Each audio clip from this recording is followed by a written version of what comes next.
Yang menjadi korban pinjol itu orang tua. Yang berdampak kepada anak-anaknya, termasuk saya juga.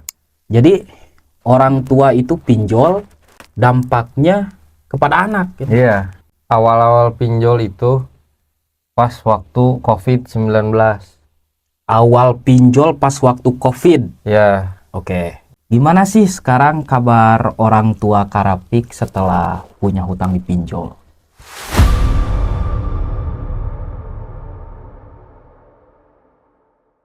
Karapik, gimana kabarnya? Sehat? alhamdulillah sehat. Alhamdulillah. Sendirinya gimana? Sehat? Alhamdulillah sehat. Alhamdulillah. Sekarang masih punya hutang dipinjol juga sehat ya Karapik. Ya, begitulah. Ya. BTW Karapik sekarang udah semester berapa di jurusan hukum? Kebetulan saya masuk tahun kemarin, jadi terhitungnya sekarang semester 3. Semester 3. Ya. Udah belajar soal hukum-hukum ya. Sudah. Hukum pinjol Belajar. juga udah ada di kuliah. Hukum pinjol juga sebenarnya sudah, cuman belum terlalu Oh spesifik. iya, yang penting tetap semangat belajar lah untuk mengedukasi masyarakat ya. Pastinya. Karapik, saya mau nanya nih. Pernah pinjol gak? Saya sendiri sih belum pernah ya. Belum pernah. Mm-mm. Tetapi orang tua. Orang tua. Jadi yang menjadi korbannya itu orang tua. Yang menjadi korban pinjol itu orang tua. Yang berdampak kepada anak-anaknya, termasuk saya juga. Oh. Jadi orang tua itu pinjol, dampaknya kepada anak gitu. Iya. Awal-awal pinjol itu pas waktu COVID-19. Awal pinjol pas waktu COVID. Ya. Oke. Nah, waktu itu kan ekonomi memang lagi memburuk ya. Mm-mm. Dan juga memang di seluruh dunia itu sedang mengalami krisis, termasuk di Indonesia. Ya, betul. Nah, itu pun berdampak juga kepada ekonomi keluarga. Salah satunya ayah dan juga ibu. Jadi nggak kerja gitu Nggak mereka. kerja. Oh iya. Lanjut. Tapi saya melihat orang tua saya itu mempunyai aplikasi. Salah satunya, boleh disebutin nih? Boleh. Boleh. Aplikasi apa aja itu? Jadi aplikasinya itu ada salah satunya Aku Laku. Aku Laku. Ya, Aku Laku. Jadi orang tua Karafik itu punya hutang di Aku Laku. Iya, betul. Oh, oke. Ini bukan membuka aib ya, Iya, tapi nggak apa-apa. hanya memberikan motivasi buat penonton. Oke, Karapik jangan terasa tersinggung. Nggak apa-apa. Nggak apa-apa ya? Nggak apa-apa, santai. Oke, santai aja katanya Santai teman-teman. aja. Jadi buat mengedukasi kalian semua. Iya, betul. Makanya ini bukan dijadikan sebagai ajang penyebar aib, tetapi ajang mengedukasi Untuk bagi pelajaran lah pelajaran. bagi masyarakat ya. Ya, betul. Karena pelajaran terbaik di hidup kita itu adalah pengalaman. Betul sekali. Ya. Kembali ke awal. Nah, gimana sih sekarang kabar orang tua Karapik setelah punya hutang dipinjol? Kabarnya sih sempat ya waktu itu teh kena teror. Kena teror juga. Iya. Wah, teman-teman, lihat. Yang diteror itu bukan cuma Anda ya. Keluarga Karapik juga kena teroran. Iya. Dari betul. desa pinjol. Betul. Wah. Terus orang tua itu takut, panik atau gimana? Nah, respon dari orang tua itu yang pertama memang adanya rasa takut. Tetapi makin lama berjalan ternyata itu hanya sebuah gertakan. Nah, betul sekali, betul. Bukan beneran si debt kolektornya datang ke kita, tetapi hanya sebatas gertakan. Contohnya spam telepon, Ya, terus betul. juga video teror gitu. Misalnya saya sudah mau ke rumah Anda, tetapi ditungguin dari depan rumah juga nggak ada. Iya, betul. Guys, tuh. Ya, ini bukti Jadi teroran. bohongan doang itu mah. Asli. Bohongan doang. Jadi selama keluarga Karapik nggak bayar hutang pinjol itu, wah teroran banyak. Banyak. Ya, yang nge-WA, Iya. yang nelepon. Kalau yang neror mau sebar data itu ada nggak? Nah, itu juga ada salah satunya. Jadi data kita diancam disebarkan. Nah, Karapik, Ya. Anda sebagai mahasiswa hukum, Kalau ada debt collector yang nyebarin KTP, kita berhak nggak melaporkan mereka ke polisi? Nah, berhak. Berhak. Berhak. Bisa dipenjara nggak tuh kalau? Bisa dong. Pasti itu mah. Pasti di penjara, itu sudah ada hukumnya. Iya. Apalagi kan Indonesia ini ya memang negara hukum. Jangan salah loh guys ya, ini mahasiswa hukum guys. Yang saya wawancarai mahasiswa hukum. Ya. Pasti di penjara. Jadi, udah ada pasal-pasalnya gitu. Kalau debt collector itu menyebarkan KTP kita, nah bagaimana kalau muka kita yang disebar oleh debt collector? Itu masih bisa dipenjara nggak debt collector? Masih bisa. Masih bisa. Soalnya itu masuk ke pribadi kita. Nah, iya, betul. Data juga termasuk ke diri kita sendiri. Gitu. Entah itu dari KTP, muka kita disebarkan. Nah, kita bisa mempidanakan dia gitu. Jangan takut. Semuanya sudah diatur di dalam hukum. Nah, teman-teman lihat. Kata mahasiswa hukum, jangan takut. Semuanya udah diatur oleh undang-undang ya. Betul, sama pasal juga. Betul, sama pasal-pasal. Nanti juga. di video selanjutnya kita bikin soal pasal-pasal ya. Oke, siap. Oke. Nanti kita Tapi ini kembali dulu nih. Tadi belum beres ya. Gimana keadaan keluarga Karapik sekarang setelah gak bayar pinjol? Udah berapa bulan atau berapa tahun gak bayar? Kira-kira terhitung gagal bayar itu dari 2022. 2022, sekarang 2025, berarti udah 3 tahun 3 ya? tahun, mungkin kurang lebih ya 3 tahun lebih. Nah, sekarang itu gimana sih perkembangan keluarga Karapik? Apakah baik-baik saja atau ini yang menjadi permasalahan yang sangat fundamental. Yang tentunya maaf ya, ini nggak apa-apa. Nggak apa-apa kan? Nggak apa-apa. Oh, nggak apa-apa. Emang sudah kesepakatan dari awal. Dan yang pastinya saya juga memang niatnya itu untuk sharing kepada penonton Kak Singgih juga. Coba ceritakan sekarang, gimana sih keluarga Karapik setelah mereka nggak bayar hutang pinjol selama 3 tahun? Jadi memang awal-awal permasalahan di keluarga itu gara-gara pinjol, teman-teman. Jadi memang pinjol itu ibarat kata mah menghancurkan masyarakat, tetapi dengan cara yang halus. Gitu. Ibaratnya menghancurkan masyarakat dengan cara yang halus. Iya. Oh, ini kata-kata bagus sekali. Seperti itu. Oke, lanjut. Pokoknya awal-awal kehancuran itu dari pinjol. Nah, jadi ketika dalam keadaan krisis tersebut, yang pastinya sebagai orang tua itu kan tulang punggung keluarga. Iya. Nah, yang pastinya kalau misalkan kita nggak kerja, otomatis anak kita ya keluarga kita mau makan apa? Apalagi sebagai kepala rumah tangga. Jadi sekarang keadaan keluarga Karapik itu setelah nggak bayar pinjol 3 tahun gimana? Setelah nggak bayar itu, yang pertama yang pasti yang tadi dapat teror. Terus yang kedua mulailah hancur gara-gara masalah ekonomi. Yang pertama, saya punya adik masih kecil, butuh susu, butuh popok dan yang lainnya. Yang kedua, ya kita pasti buat makan sehari-hari dari mana kalau nggak dari sana, dari pinjol. Iya. Kita Soalnya pinjol gampang cair ya. Gampang cair. Beda halnya dengan ke tetangga atau ke teman, susah.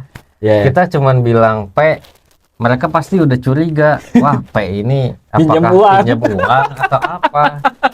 Apalagi di era COVID-19. Iya, betul. Gitu. Coba kembali lagi setelah gimana tuh perkembangan keluarga Karapik? Setelah itu mulailah timbul permasalahan ekonomi. Nah, lanjut puncak-puncaknya itu pada akhir tahun 2022. Puncaknya? Iya, puncaknya. Nggak dibayar sama sekali ya? Iya, itu udah nggak dibayar sama sekali. Nah, puncaknya pada tahun 2022 itu ayah tiri dan ibu kandung saya pisah lah mereka. Dan saya ikut ke ibu kandung.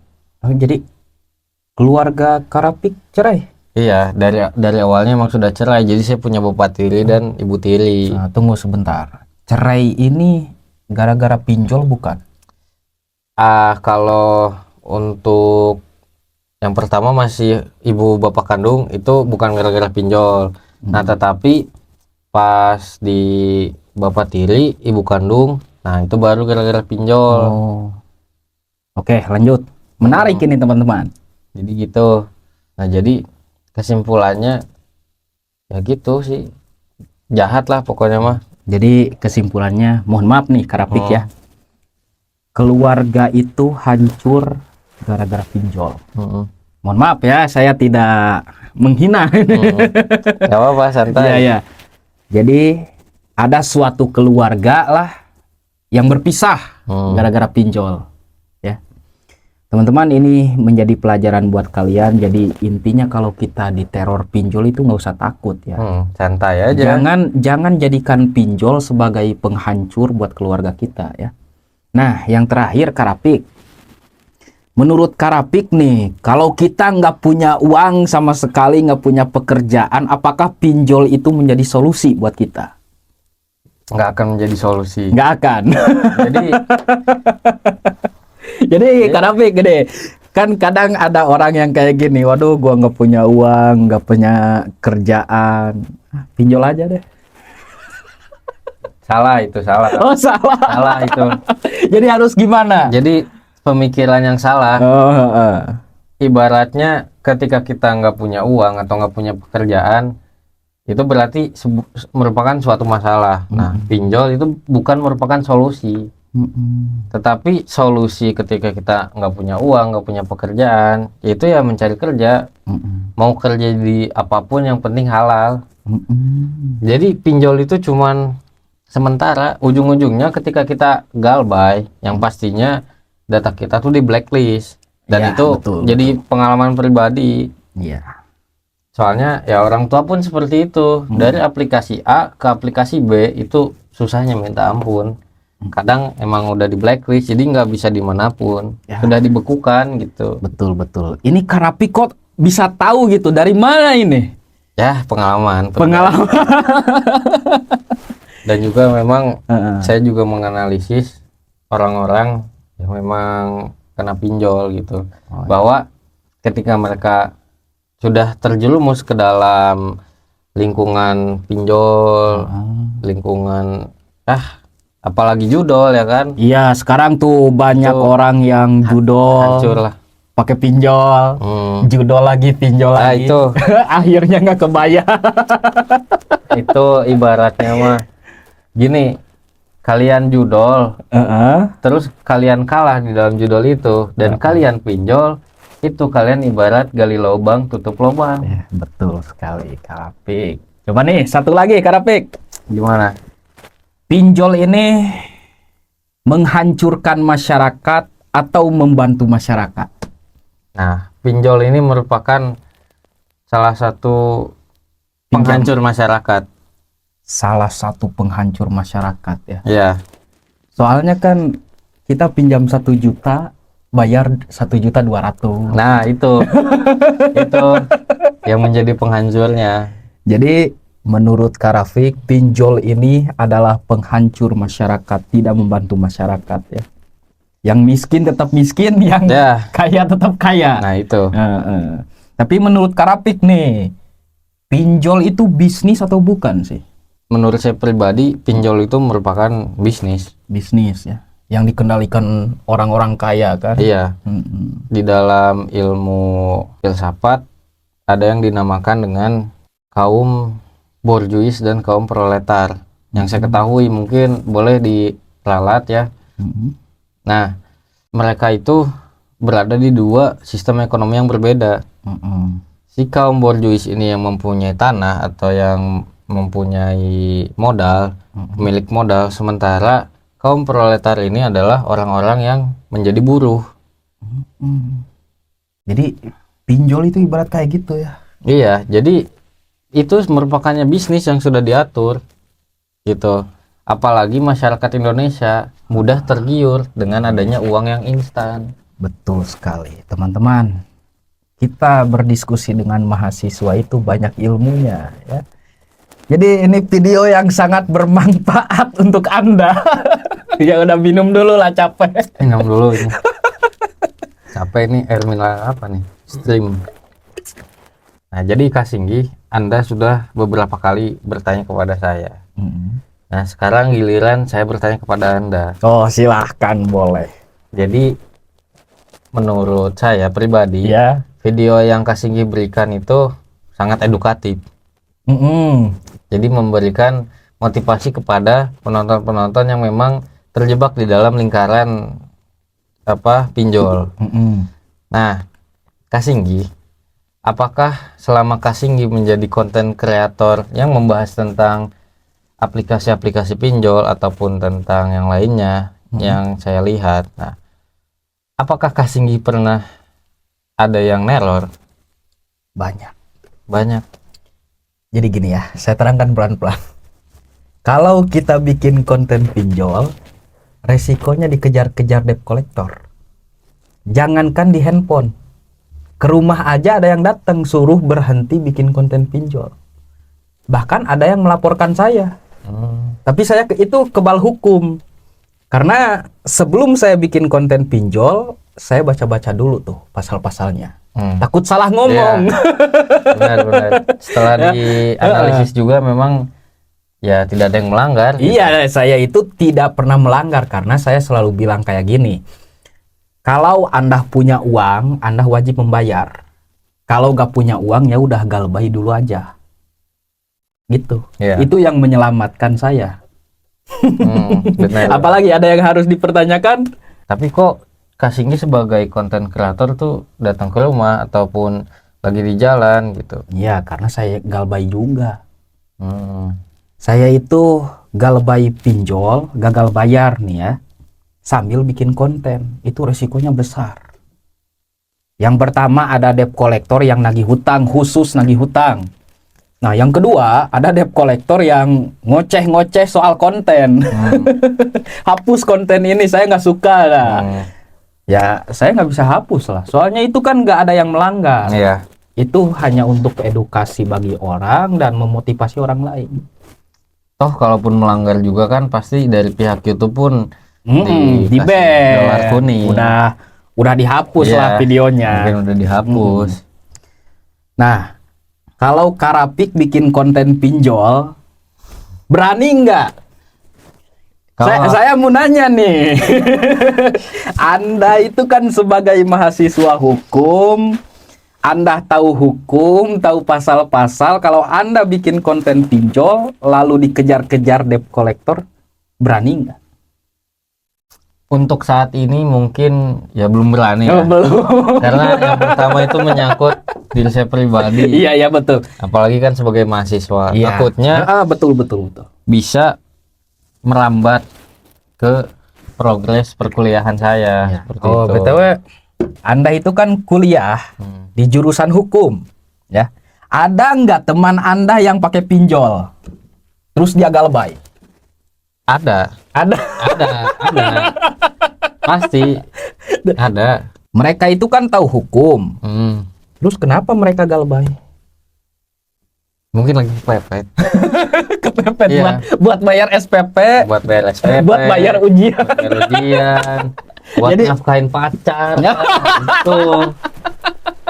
Coba Karapik pernah nggak ngasih skincare ke pacar pakai uang pinjol?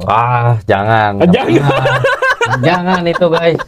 Itu namanya masih duit panas itu. Duit pinjol. Oke, Karapik gede ya. Contoh. Kalau Karapik pinjol, Karapik mau jujur nggak sama pasangan Karapik? Berani jujur nggak? Sebelum Mungkin menikah? untuk masalah jujur ya. Ya saya sebelum berhubungan itu yang pastikan jujur dulu. Jujur bahwa Bahwasanya- saya punya hutang pinjol. Ya, apakah pasangan itu menerima atau enggak? Tetapi dari diri saya pribadi, Iya. pastinya saya mengusahakan untuk membayar Nah, pinjol. betul. Yang penting kita udah jujur, terus berusaha mau melunasi. Iya, betul sekali. Nah, kembali ke kuliah nih Karapik ya. Karapik punya teman banyak lah di kuliah. Ya.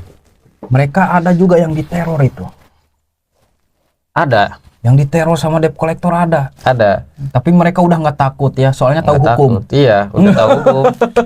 Jadi percuma kalau kalian jadi masyarakat itu nggak searching, nggak cross check gitu.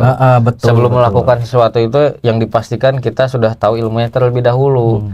Ketika kalian mau pinjol ya harus tahu ilmunya dulu dan juga dipastikan kalian juga harus bisa bayar. Nah, jadi kalau kita pinjol harus tahu dulu pinjol itu seperti apa. Iya. Betul sekali. Lanjut. Sistemnya gimana, aplikasinya gimana, apakah ini udah OJK atau belum gitu. Dan juga yang pastinya tong pinjol. Tong pinjol. Jangan pinjol sekali-kali. Aduh, Bahaya pokoknya. hidup saya udah hancur, Udah apalagi hancur. kalian. Nah, gitu. Oke, teman-teman, itulah dari Karapik. Siapa nama aslinya? Muhammad Rafiq Al-Bukhari. Muhammad Rafiq Al-Bukhari. Itulah pengalaman ketika mereka keluarga ya pakai pinjol dan ternyata hidupnya hancur pada saat COVID. Betul. Nah, ini menjadikan pengalaman buat kita semua. Semoga ada pelajaran paling berharga dan ilmu Karapik bisa bermanfaat Amin, bagi amin. nusa dan bangsa ya. Amin. Oke, teman-teman, mungkin kita akan bertemu lagi di video selanjutnya. Nanti Siap. kita bahas soal hukum, Siap. hukum pinjol Ya. Nanti kita cantumkan pasal-pasalnya Ya. beserta dengan penjelasannya. Iya, betul. Oke, teman-teman, semoga bermanfaat buat kalian. Sampai jumpa lagi di video selanjutnya. Assalamualaikum warahmatullahi wabarakatuh. Waalaikumsalam.